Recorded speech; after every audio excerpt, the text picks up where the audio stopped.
వాళ్ళందరికీ స్వాగతం అండి. ఈరోజు విజయదశమి శుభాకాంక్షలు అండి. అందరూ కూడా పాలపిట్టను చూడాలి కదా. ఈరోజు నేను పిక్చర్ పెడుతున్నానండి, చూడండి. మరి కథలోకి వెళ్దామా అయితే. మరి సాక్షి సంతకం అంట ఏమిటో మరి కథలోకి వెళ్దామా. క్షత్రియ కులానికి చెందిన వర్మ అనే వ్యక్తి శెట్టి గారి దగ్గర డబ్బులు అప్పు తీసుకున్నాడు.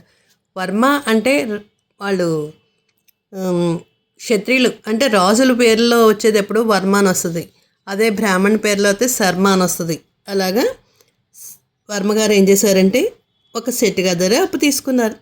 ఆయన చాలాసార్లు డబ్బులు అడిగేవాడు, ఈయన తిరిగిచ్చేవాడు కాదు. అయితే అతనికి ఒకరోజు శెట్టి గారు వాళ్ళ ఇంటికి వెళ్ళారు. ఇంటికి వెళ్ళేసరికి ఆ సమయంలో ఏమవుతుందంటే ఇంట్లో ఒక పార్టీ జరుగుతుంది. వర్మగారి ఇంట్లో శెట్టి 10 మంది వచ్చేసేసి, నా డబ్బులు నాకు ఇవ్వా, ఎప్పుడు ఇస్తావు ఏంటి అని గట్టిగా అడిగేసరికి వర్మగారికి కోపం వచ్చిందనమాట. నేను నీ రుణాన్ని రేపే ఇచ్చేస్తానులే, నీ అప్పు తీర్చేస్తాను, కంగారు పడతావేంటి అన్నాడు వర్మగారు. అన్నాడే కానీ డబ్బులు ఇవ్వలేదు, రుణం తీర్చలేదు.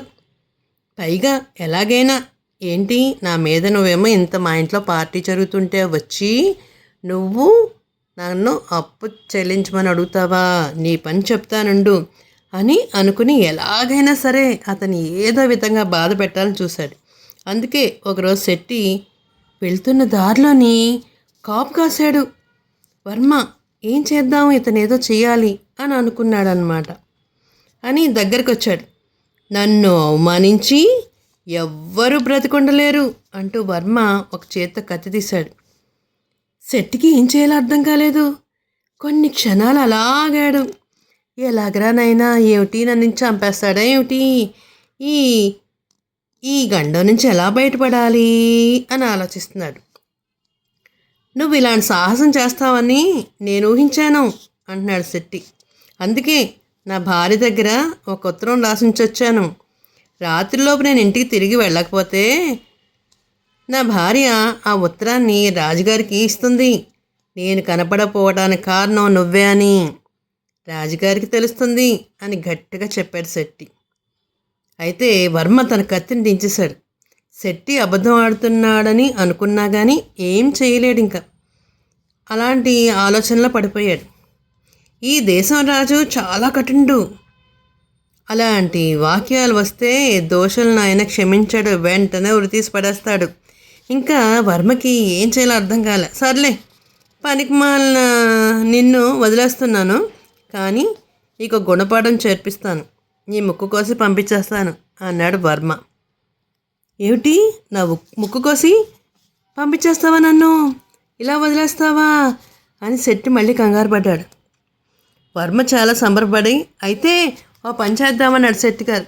ఏం చేద్దామంటే, వద్దులే, నువ్వు నా బాకీ ఏమి ఇవ్వద్దు, నా ముక్కు కొయ్యొద్దు అనేసి నీకు రసీదు ఇస్తాను, నన్ను వదిలే అంటే నిన్ను నమ్మడం చాలా కష్టం అన్నాడు వర్మ. శెట్టి వెంటనే, సరే అయితే నీకు ఒక కాగితం మీద రాసిస్తాను, సాక్షి సంతకం లేనిదే రసీదు చెల్లదు, మరేం చేయాలి అన్నాడు. అయితే రసీదు ఇయ్యి చాలు, సాక్షి సంతకం అక్కర్లేదు. ఇక్కడ ఎవరు ఉంటారు, ఎవరు ఉండరు కదా సాక్షి సంతకం చేయడానికి అన్నాడు వర్మ. అదిగో ఆ మర్రి చెట్టు ఉంది కదా, మనకు సాక్షిగా పెట్టుకుందామా అన్నాడు శెట్టి. వర్మకి అందులో మర్మం ఏంటో తెలియలేదు. సర్లే, చెట్టు ఉంది కదా అని అనుకుని ఊరుకున్నాడు. ఇద్దరు మర్రి చెట్టు నీడ దగ్గరికి వెళ్ళారు. శెట్టి ఒక కాగితం మీద రసీదు రాసి వర్మకు ఇచ్చేశాడు. వర్మ చాలా సంతోషంగా దాన్ని ఇంటికి తీసుకెళ్ళిపోయాడు. ఎందుకంటే ఇంక మనం డబ్బులు కట్టక్కర్లేదు కదా. సరే అయితే చూద్దామా, ఇంకేముంది, ఆడ పని అయిపోయింది, ఆడ బాకీ తెచ్చక్కర్లేదు అని అనుకున్నాడు. మర్నాడు ఉదయమే రాజుగారి భటులు వర్మ ఇంటికి వచ్చారు. రాజభవనానికి వర్మని తీసుకెళ్లారు.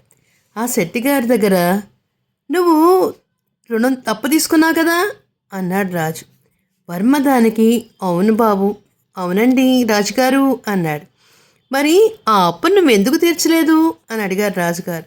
నేను ఆ అప్పు తీర్చేశాను, ఇదిగో చూడండి, నా దగ్గర ఒక రసీదు ఉంది అంటూ వర్మ తన జేబులోని రసీదు చూపించాడు. అంటే నువ్వు ఎవ్వరూ లేని చోట ఆ శెట్టి గారిని కాపలా కాసి ఆయన చంపుదామని బెదిరించావా అన్నాడు రాజు.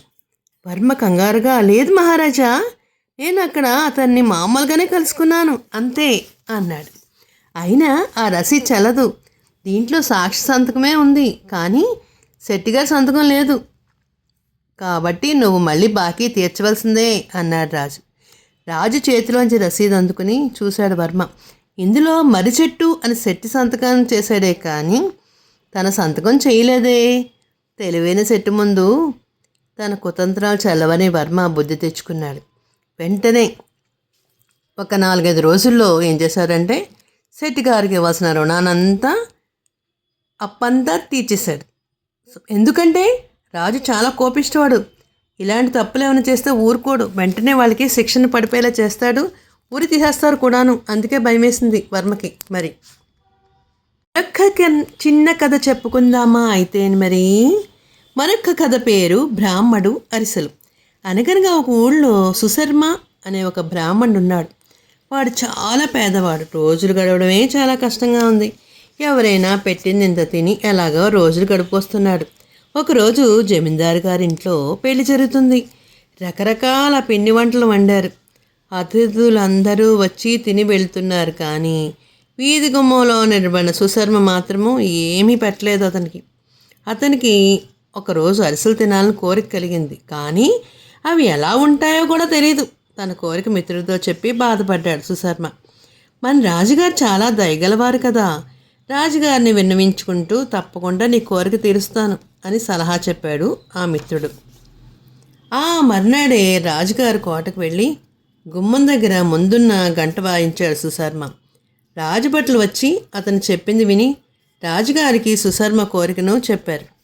ఆ బ్రాహ్మణుడు అరిసెలు కావాలని సరుకులన్నీ ఇచ్చి పంపించండి అని సేవకుడిని ఆజ్ఞాపించారు రాజుగారు. అరిసెలు వండటానికి కావాల్సిన సరుకులన్నీ సుశర్మకిచ్చి పంపించారా రాజసేవకులు. ఆ బ్రాహ్మణుడు పరమానంద పడిపోయి ఇంటికి వచ్చాడు. కానీ అతనికి అరిసెలు వండడం రాదు, అవి ఎలా ఉంటాయో తెలియదు. మళ్ళీ స్నేహితుని సలహా అడిగాడు. ఒక పోటుకోళ్ళమ్మ ఇల్లు చూపించి ఆమెను అరిసెలు వండి పెట్టమని అడగవచ్చు కదా అన్నాడు స్నేహితుడు. పోటుకోళ్ళమ్మతో కలిసి తన కథంతా చెప్పాడు సుశర్మ. దానికేం భాగ్యాన్ని అయినా రేపురా నీకు అరిసెలు వండి పెడతాను అని చెప్పింది. అరిసెలు సరుకులు పోటుకోళ్ళమ్మ ఇంటికి ఇచ్చి వచ్చాడు సుశర్మ. అరిసెలు తింటున్న కళ్ళకంటూ మన్నాడు ఉదయమే పోటుకోళ్ళమ్మ ఇంటికి వెళ్ళాడు. కష్టపడి వండిన అరిసెలన్నీ ఆ బ్రాహ్మణికి ఇవ్వడానికి పోటుకోళ్ళమ్మకి మనసు రాలేదు. దురాస్తో ఏం చేసిందంటే ఆ అరిసెలన్నీ దాచేసింది. అరిసెలు చేయగా మిగిలిపోయిన బెల్లం పాకంలో నీళ్లు కలిపి సుశర్మకి ఇచ్చింది. అరిసెలంటే ఈ నీళ్ళే కావాలనుకుని సుశర్మ ఆ బెల్లం నీటితో ఎంతో ఇష్టంగా తాగేసి సంతోషంగా ఇంటికి వెళ్ళిపోయాడు. మర్నాడు రాజభట్లు సుశర్మను చూసి అరిసెలు తిన్నావా అని అడిగారు. అరిసెలా తాగాను అన్నాడు సుశర్మ. జరిగిన మోసం గ్రహించిన రాజభట్లు ఏం చేశారంటే ఆ మోసాన్ని రాజుగారికి చెప్పారు.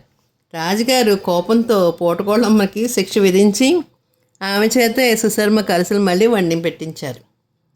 అంతేకాదు అతనికి రాజకోటలోనే ఒక చిన్న ఉద్యోగం కూడా ఇచ్చారు.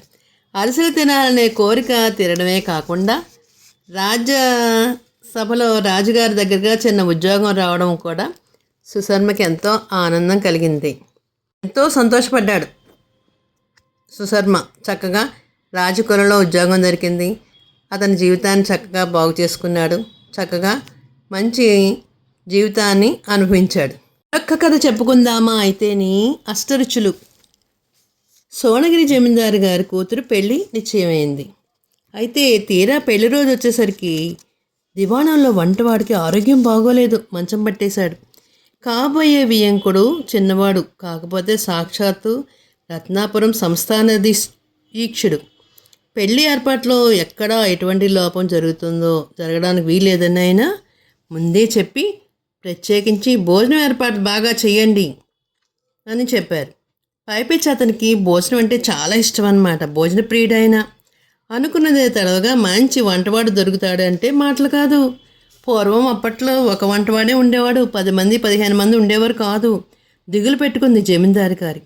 వెదగకపోయిన తీగ కాలికి తగిలినట్టు దివాణంలో పనిచేసే రత్తయ్య కొడుకు సాంబయ్య మంచి వంటవాడని తెలిసింది. ఆయన అతన్ని పిలిపించి, రేపు అమ్మాయి పెళ్ళికి 1000 మంది అతిథులు వస్తున్నారు, నలభీం పాకంలా ఉండే వంట చేసి నువ్వు మెప్పించగలవా? లేదంటే చెప్పు, మరొకరిని ఎవరినే చూసుకుంటాను అన్నాడు. దానికి వాడు వినయంగా, ప్రభు, మీరింతగా దయతో దివాణంలో ఉద్యోగాలు అనుగ్రహిస్తుంటే నేను ఆ మాత్రం చేయలేనా? చూసుకోండి, నా తడాక 8 రుచులతో వడ్డిస్తా, అతిథులు విస్తళ్ళు వదలకుండా బాధపడతారంతే అన్నాడు మహా ఉత్సాహంగా. అష్టరుచులేమిట్రా? షడ్రుచులు అంటారు కదా, విన్నాం కానీ అన్నాడు జమీందార్ ఆశ్చర్యంతో. మీరే చూస్తారు కదా, అష్టరుచులంటే ఏమిటో తినబోతూ రుచి అడగడం దేనికి అన్నాడు వాడు తొణక్కుండా. సాంబయ్య వంటవాడైపోయాడు దివాణంలో. పెళ్ళి బ్రహ్మాండంగా జరిగింది. పెళ్లిలో ప్రతి ఒక్కడూ లొట్టలేసుకుంటూ భోంచేసేవారే. వియ్యంకుల వారు కూడా జమీందార్ని ప్రత్యేకించి ప్రశంసించేశారు. వంట విషయంలో సర్దుమడిగాక చుట్టాలంతా ఎవరిదారిని వాడు వెళ్ళిపోయాక జమీందారు సాంబయ్యని పిలిచి వాడితో, ఒరే, నీ వంటకాలు బాగున్నాయని కానీ అందులో కనిపించని షడ్రుచులనే అష్టరుచులతో వంట చేస్తానని డమ్మాలు పలికావు కదా, అలాంటిదేమీ నాకు కనిపించలేదే అన్నాడు సరదాగా. ప్రభు, మీకు తెలియందేముంది, మీరన్నట్టు రుచులు 6 కానీ 8 లేవు. అయితే కొన్ని వంటలు వేడిగా ఉంటేనే వాటిలో రుచి కనిపిస్తుంది, చల్లబడిపోతే అంత రుచి పోతుంది తెలీదు. ఇక పానీయాల సంగతి అంటారా, ఎంత చల్లగా ఉంటే అంత బాగుంటాయి. ఏ మాత్రము చల్లదనం తగ్గినా వాటిలో రుచి మిగలదు. అందులోనూ ఎండన పడి వచ్చిన అతిథులకు చల్లని పానీయాలు అమృతంలా ఉంటాయి. ఆ స్థితిలో దేన్ని ఇవ్వాలో, ఏ స్థితిలో దేన్ని అతిథులకు అందివ్వాలో వాళ్ళు షడ్రుచులు అనుభవించగలిగారు. 6 రుచులకు తోడుగా వేడిగా ఉండడము, చల్లగా ఉండడము అనే స్థితులను కూడా కలిపి అష్టరుచులని మీతో అన్నాను, అంతే. తప్పైతే క్షమించండి అన్నాడు సాంబయ్య.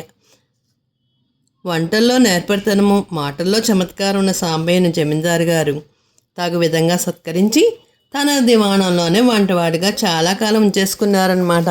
అయితే మరి పెళ్ళికి వచ్చిన వాళ్ళందరూ కూడా మరి ఎండలో వస్తే వాళ్ళకి ఏం చేయాలి? చల్లటి కూల్ డ్రింక్స్ లాంటివి ఇవ్వాలి. మరి అదే భోజనం దగ్గర కూర్చుంటే ఆహార పదార్థాలన్నీ కూడా వేడివేడిగా వండి పెడితే ఆహా ఎంత రుచిగా ఉంది భోజనం అని లొట్టలేస్తూ తింటారు కదా. మరి అలాగే చెప్పాడనమాట. ఈ అష్టరుచులకి షడ్రుచులకి తేడా ఏంటనేది చెప్పి సాంబయ్య యజమానితో చక్కగా మాట్లాడాడు.